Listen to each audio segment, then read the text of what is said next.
Hello, everyone. My name is Angela, and I work in the beautiful Lorraine and Earl Burns Miller Special Collections Room at the Billie Jean King Main Library in our Long Beach Public Library system. In the Miller Room, in addition to focusing on the study of the arts and performing arts, especially Asian arts and culture, we also focus on local history. Specifically in Long Beach, though larger topics and events in California history are also of interest, especially when they play a part in the settlement and development of our local and regional history in this area of Southern California. For that reason, I'm here today to introduce you to a special and rather extraordinary book that not many people know about, but it's one that you should definitely add to your summer reading list, especially as the overarching theme for our summer reading program is Dig Deeper. And this week's theme that we're going to dig into is family history. The book I'm going to tell you about really digs down into a number of fascinating local history and family history topics here in the greater Long Beach and Los Angeles area, specifically focusing on rancho life in the mid to late 19th century through early 20th century. So without further ado, let's dig deeper into one of the most interesting, charming, and engaging nonfiction books involving local family history that I've ever read, and one that I heartily recommend and encourage people to read, entitled Adobe Days by Sarah Bixby Smith. The author of this book, Sarah Bixby Smith, was born to Llewellyn Bixby and Mary Hathaway Bixby in August 1871 at San Justo Ranch near San Juan Bautista, California. Her first published work, entitled A Little Girl of Old California and printed in 1920, was later expanded and published as Adobe Days in 1925. Adobe Days details Smith's childhood on her family's sheep ranches with a warm, endearing, and richly detailed style, full of vivid recollections and rich imagery that tells a variety of stories about the pioneering Bixby family as they rose to prominence in California. This book also provides fascinating insights into the early history and development of Long Beach, as well as the early frontier town Pueblo days of Los Angeles through the late 19th century. Though not widely known, it certainly deserves to be. It's considered a classic California autobiography and memoir, and it's one I think that you'll enjoy. Let's begin exploring it now. Adobe Days begins with an overview of the Bixby, Flint, and Hathaway families of Maine. Sarah's father, Llewellyn Bixby, decided in 1851 at the age of 25 to travel with his cousin, Dr. Thomas Flint, and his brother, Amasa Bixby, to join their cousin, Benjamin Flint, who had already traveled to California in 1849 in the early days of the gold rush. This is where the Adobe Days story of the Bixby family really gets underway. The family's westward migration begins at the time of the gold rush in California, which eventually launches quite a number of Bixby and Hathaway relatives to journey to California to find their fortunes, get married, or just begin life anew with their family now living on the West Coast.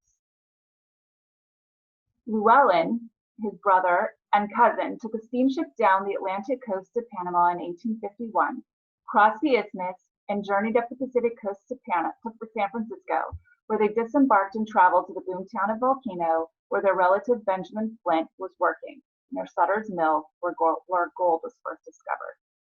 A year later, in 1852, Llewellyn's brothers Jotham and Marcellus Bixby also traveled out to California to join their brothers and cousins.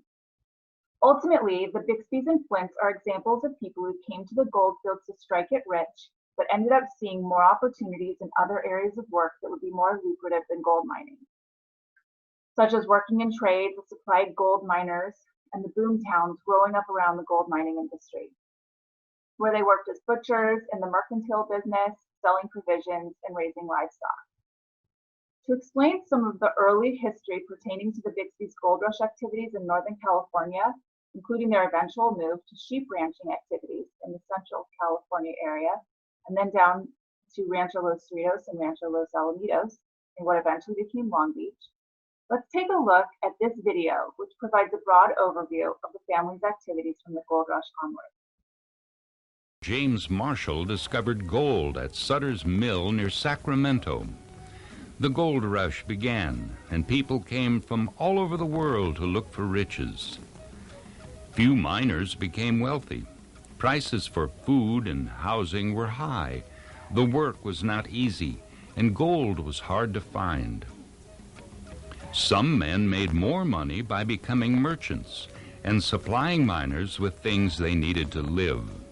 Three of these men were Llewellyn Bixby and his cousins Benjamin and Thomas Flint. Mr. Bixby and his cousins didn't enjoy mining very much. They soon bought a butcher shop and sold fresh meat to the gold miners. Their shop did well, and Mr. Bixby and the Flints decided to become ranchers and raise their own animals. They sailed to their home in the east to buy sheep, which they would bring back to California. It took 10 months to drive the sheep across the United States. The men settled near the Mission San Juan Bautista and bought a ranch.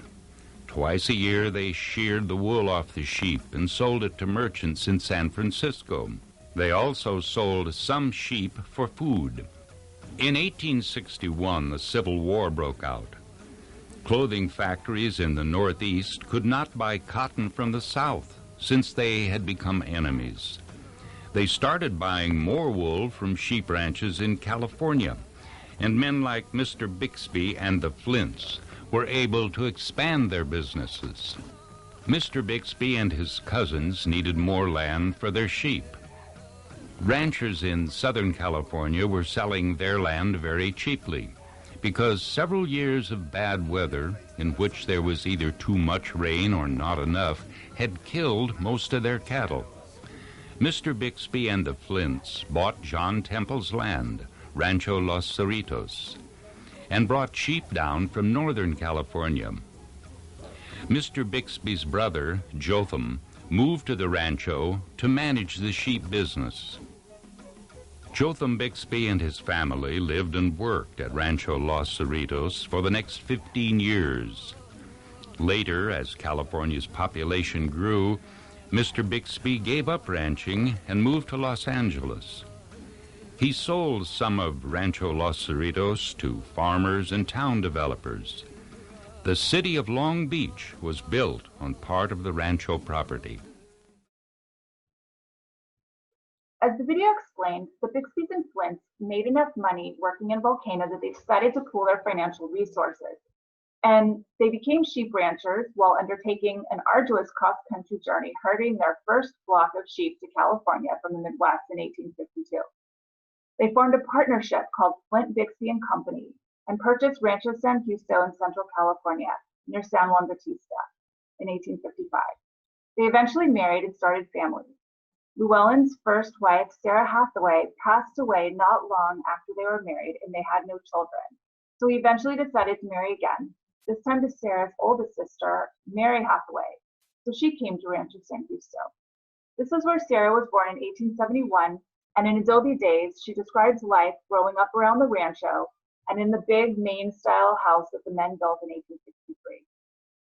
After the partners purchased their second ranch, Rancho Los Cerritos, in 1866, Llewellyn stayed at Rancho San Justo for a while, eventually moving to Los Angeles with his family in 1878. His brother, Jotham Bixby, however, who had also come to Rancho San Justo, moved to Rancho Los Cerritos earlier in 1866 to manage the ranch. Their brother Marcellus went with Jotham as well, but he chose to pursue dairying instead of sheep ranching. In Adobe Days, Sarah also reviews the early history of her family's rancho land holdings in Southern California. Rancho Los Cerritos and Rancho Los Alamitos, two ranchos that adjoined each other in the area that would one day become Long Beach, were both originally part of a larger 300,000-acre land grant that was given to a Spanish soldier, Manuel Nieto, in 1784 for his services to the king on the Portola expedition.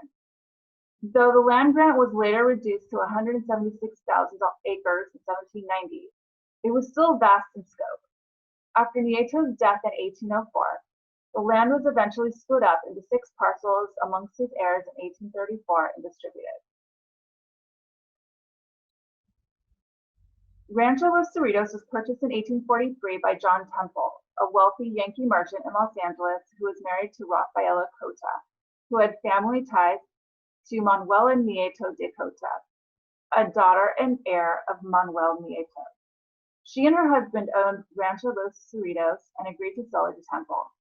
After a devastating drought started killing off Rancho's cattle, Temple decided to sell Rancho Los Cerritos to Flint, Bixby and Company in 1866, and Jotham moved there to manage it.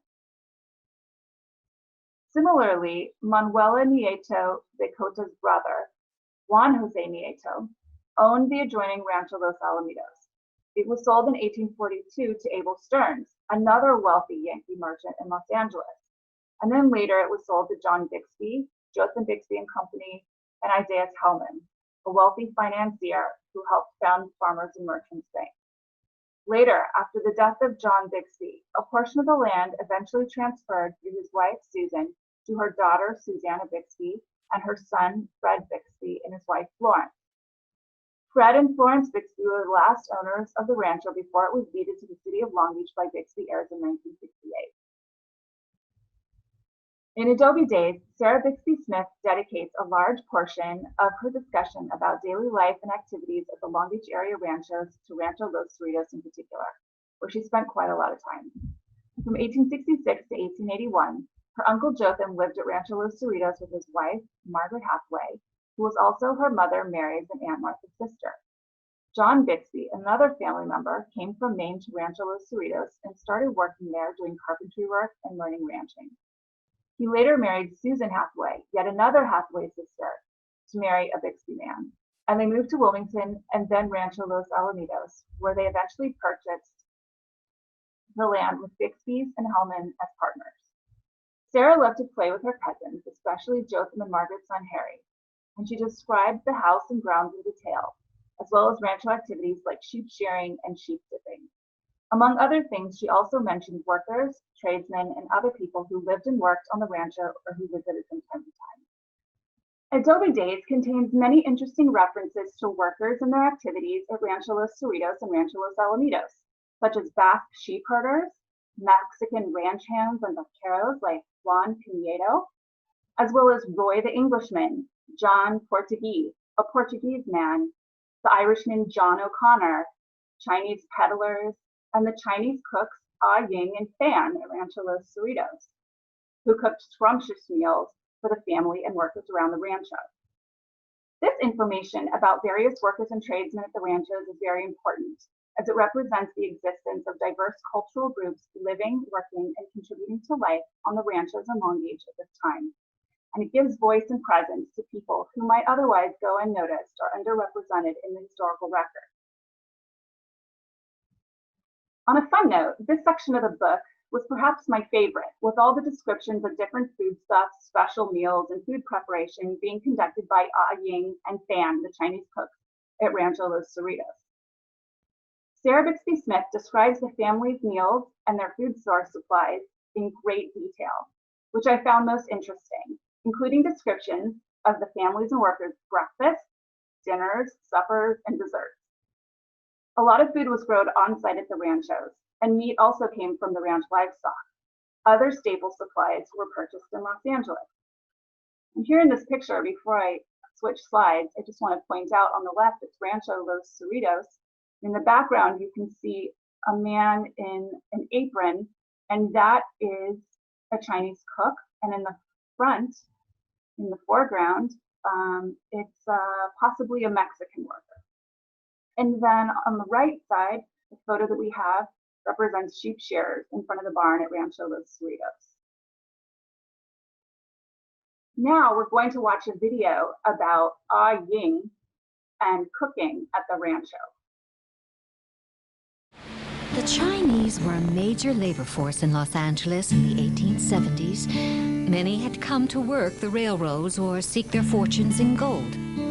Most ended up working in domestic lines like cooking, laundries, and supplies. Ah Ying was not the first Chinese man I ever met, but he certainly made the greatest impression.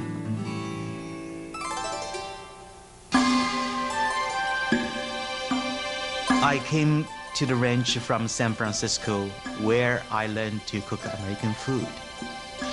The Bixbys liked simple food, and as chief cook, I prepared up to 6 meals a day. But not just for the Bixbys. There were workers from many countries at the ranch, and I tried to make all of them happy. Hot chilies for the Mexicans, sometimes Chinese food, sweet sugar cookies for the children. Fan, my helper, and I were busy every day. Together, we served the big meals to the workers in the men's dining room. The family ate in their own dining room in the house. We even made lunches for the men who worked in the fields.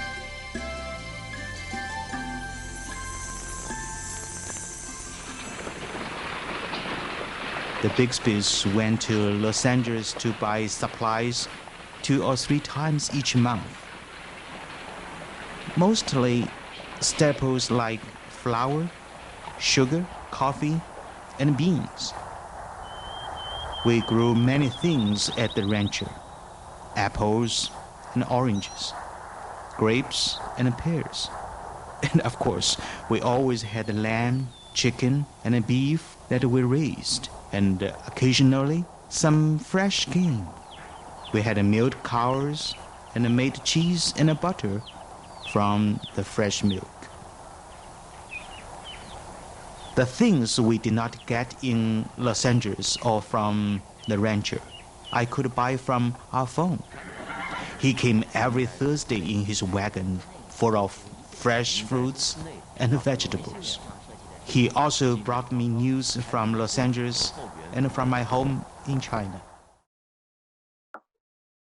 This information about different types of meals has also informed research and interpretation at Rancho Los Cerritos and Rancho Los Alamitos, especially in terms of helping current museum staff and volunteers decorate the dining and kitchen areas with faux foods that they've artistically made from scratch or that they've purchased.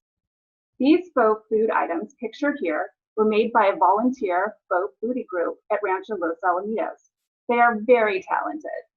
You can see more examples of these faux foods on their website at Rancho Los Alamitos. Sarah's father, Llewellyn, and mother, Mary, eventually moved the family to Los Angeles from Rancho San Justo in 1878.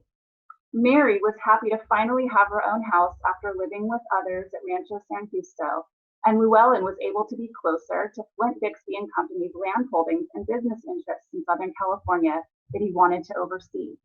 They eventually built and settled in a house on Hill Street on Bunker Hill in Los Angeles, where Llewellyn lived until his death in 1896. Though sadly, Sarah's mother, Mary, pictured in the center with long hair, passed away from typhus in 1882, only 4 years after they moved to Los Angeles. Her mother's sister, Sarah's Aunt Martha, pictured here at the top left corner of the screen, moved to California and lived with the family to help raise Sarah.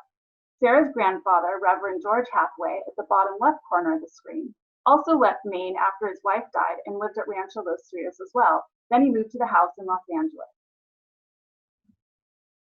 Sarah mentions many places, events, people, and activities that she observed while living in the Pueblo of Los Angeles, such as local stores, public buildings, hotels, the Barnum and Bailey Circus, LA's Chinatown, streetcars, the city switching from gas to electric streetlight, and much more. She also briefly discusses the growth and development of neighboring towns like Pasadena, Riverside, Anaheim, and San Pedro. Other members of Sarah's family pictured here are Sarah's sister, Anne, pictured in the center of the photo with the 3 children. Sarah is pictured to the left of Anne. And Sarah's cousin Harry, one of her frequent playmates and the son of Jotham and Margaret Bixby at Rancho Los Cerritos, is to the right of Anne Bixby. Also, Sarah's uncle George Bixby, a brother of her father, also lived at the house in Los Angeles with the family for a while. And you can see him pictured at the right. As time goes on in the book, Sarah comes of age and attends college, with education being strongly encouraged amongst both boys and girls in the Bixby and Hathaway families, Sarah was first enrolled at the Field Seminary in Oakland and then at Pomona College for a while, but she ultimately finished her undergraduate education at Wellesley College in Massachusetts. The photos here represent her time at Wellesley. She traveled back across the country on summer breaks to Southern California. always happy to return to her Western roots. Over Christmas breaks, she vacationed with family in Maine and sometimes visited nearby Boston as well. She graduated with a bachelor's degree from Wellesley in 1894 and became a strong supporter of women's higher education and other causes. In her adult years, Sarah was married 2 times. First to Arthur Maxson Smith in 1896, a college preparatory school teacher, professor, and Unitarian minister at various times in his career. They finally divorced in 1916 after she discovered multiple times that he was having affairs with other women. She then remarried in 1916 to another minister and writer, Paul Jordan Smith, also the same last name, though they later divorced as well. From her first marriage with Arthur Maxson Smith, she had 5 children, and her second marriage to Paul Jordan Smith included 3 children from his previous marriage. During and after her marriages, Sarah produced a number of books. Her writings include A Little Girl of Old California in 1920, a precursor was later adapted into Adobe Days, then Adobe Days in 1925, and a few books of poetry entitled My Sagebrush Garden in 1924, Passear, a second book of California verse in 1926, Wind Upon My Face in 1930, and The Bending Tree in 1933. She also wrote Milestones in Los Angeles, being a brief narrative of Los Angeles through 5 decades in 1933. Sarah Bixby Smith was also an amateur painter who enjoyed painting landscapes and portraits, and Rancho Los Cerritos has 4 of her paintings in its collection, and one of them you can see at the bottom of the screen here. In a civic capacity, she served in major leadership roles in a variety of organizations, such as Vice President of the American Association of University Women, as President of the Friday Morning Club, as a trustee of Scripps College, as a member of the Claremont School Board, and she was also a delegate to the Pacific Relations Conference in Shanghai in the early 1930s. While working on another book about the history of Southern California, she died in Long Beach on September 13, 1935, at the age of 64 after contracting trichinosis. Some of Sarah Bixby Smith's personal correspondence, along with photographs, press clippings, and other documents, are in the Charles E. Young Research Library Department of Special Collections at UCLA, and some of her papers are also at Rancho Los Cerritos Historic Site. Speaking of Rancho Los Cerritos, many people don't know this, but Rancho Los Cerritos' research library collection is actually part of the Long Beach Public Library system. The Rancho's California History Research Library contains more than 3,000 books on California history, comprising rare volumes and current publications, as well as materials relating to the decorative arts and museum studies. It's a non-circulating reference center and is cataloged through the Long Beach Public Library. The archives contain original documents, maps, blueprints, photographs, and sound and image recordings directly associated with the rancho and its owners, occupants, and workers. The research files consist of documents, articles, research notes, and photographs collected to support research and further the mission of the museum. Among the research library's many archival treasures, its collection includes the Sarah Bixby Smith manuscript collection. For more information about visiting the Rancho's Research Library or to make a special appointment, contact the historical curator at Rancho Los Cerritos. Rancho Los Alamitos Historic Ranch and Gardens also has a private research library that can be accessed by special appointment, though it is not part of the Long Beach Public Library system. Please contact Rancho Los Alamitos for more details. Sarah Bixby's younger sister Anne was still alive when the rancho became a museum, and she wrote 12 letters to Rancho Los Cerritos' first curator back in the 1960s. Harry Bixby also kept a diary when he was at boarding school, so he was an author too. We can learn about history from the people who wrote about their everyday lives. That's why we collect books about local history in the library. Did you know that Rancho Los Cerritos' library is part of the Long Beach Public Library system? You might have tried to find a library book before using a computer. In this next segment, you'll find out how people located books in a library before there were computers. The way we keep track of books might be different than what you are used to. Our card catalog is historical in itself.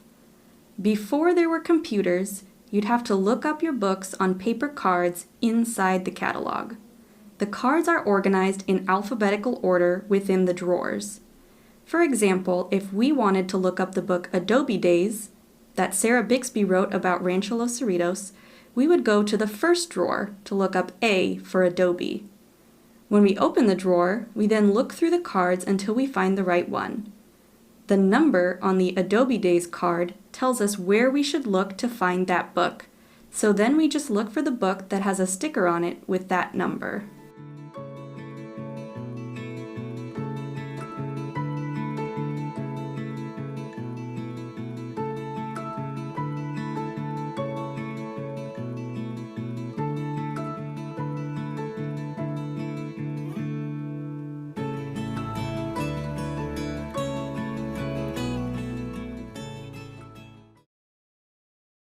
In conclusion, Adobe Days is a book that I love to recommend to both men and women, fiction and nonfiction lovers alike. It's very well written with a lyrical, poetical style that is vivid and full of imagery. Sarah Bixby Smith's clear and descriptive observations of the world around her paint a really colorful and vibrant picture of life as she lived it, experienced it, or recollected it from other family members. Whether writing about the landscape, people, work, or play activities, cultural observations, family traditions, the natural world, whatever she discusses, it's delightful to read and remains both enjoyable and enlightening throughout the book. This book is also important as an accounting of what Sarah Bixby Smith called pioneering life, describing her personal and family experiences forging a life on the western frontier of California. Her storytelling is captivating and induces curiosity about the thoughts, experiences, and lives of the author and her family, as well as evoking something akin to a sense of warmth and nostalgia for a time gone by as well. I felt charmed by a sense of wonderment, wistfulness, and even sometimes a sense of loss for being unable to see or experience many of the sights, sounds, smells, and cultural experiences of Sarah's day that have now long since vanished. And undoubtedly, Sarah Bixby Smith was wistful for bygone days as well, as many of these experiences were already disappearing or gone when she first started capturing her stories on paper 100 years ago. Now, Sarah Bixby Smith wrote this book in her adulthood, but recounted her life as a child and young woman from decades before. She was 49 years old when she penned her first book, the story A Little Girl of Old California, which would later be adapted into Adobe Days when she was 54. And it was again revised in 1931 when more information became available to add to her book.